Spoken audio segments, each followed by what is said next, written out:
आप देख रहे हैं के मास न्यूज, हर समय आपके साथ। नमस्कार, आप देख रहे हैं के मास न्यूज। मैं हूं राम सुंदर। अपने क्षेत्र की टॉप खबरों को देखने के लिए डाउनलोड करें के मास न्यूज। आप लोग अम्बेडकर पार्क में धरना प्रदर्शन कर रहे हैं, क्या है पूरा मामला? आज का जो धरना आचरण करके ही नहीं, देश के सभी जिलों में बहुजन समाज पार्टी द्वारा ये धरना और प्रदर्शन हो रहा है। 18 दिसंबर को पार्लियामेंट में जो अमित शाह ने बाबा साहब डॉक्टर अम्बेडकर के प्रति जो अपमानजनक उन्होंने टिप्पणी की है, उस टिप्पणी से पूरे देश का ये जो बहुजन समाज है वो आहत है।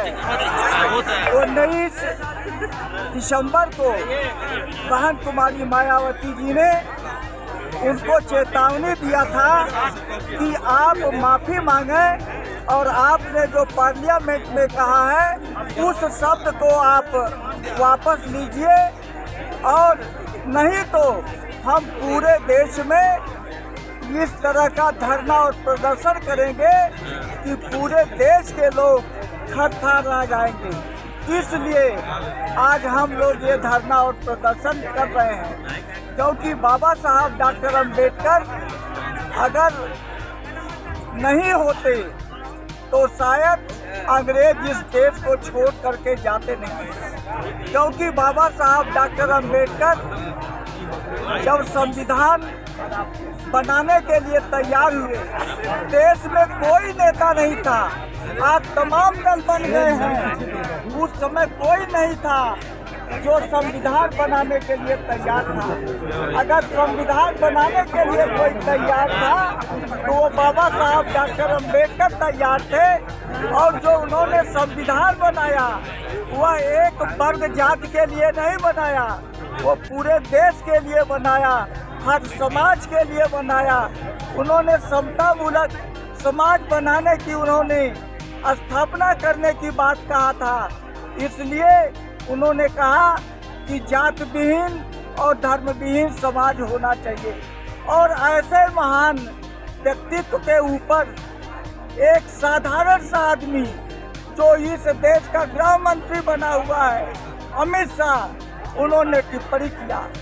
या तो उसने बाबा साहब डॉक्टर अम्बेडकर को पढ़ा नहीं है, या तो उनके बारे में जानता नहीं है, इस तरह से वह टिप्पणी किया है। मैं कहना चाहता हूँ कि बाबा साहब डॉक्टर अम्बेडकर ने इस देश के दबे कुचले ही नहीं, हर समाज के जो महिला समाज है उस महिला समाज को पढ़ाई लिखाई करने का बाबा साहब डॉक्टर अम्बेडकर ने अधिकार दिया। इसलिए हर समाज के लोग दुखी हैं। यहाँ अपर कास्ट के भी बड़े पैमाने पर भाई आए हैं, हमारे पिछड़े समाज के भाई आए हैं, हमारे माइनॉरिटी के भाई आए हैं, हमारे दलित समाज के भाई आए हैं। इसलिए सबके अंदर आक्रोश है।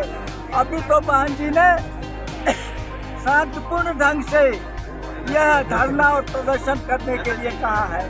अगर इस धरना और प्रदर्शन के बावजूद अगर वो नहीं मानते हैं तो हम इस देश को चलने नहीं देंगे। ये पूरा देश बंद होगा, और तब अमित शाह को पता चलेगा कि बहुजन समाज पार्टी की ताकत क्या है।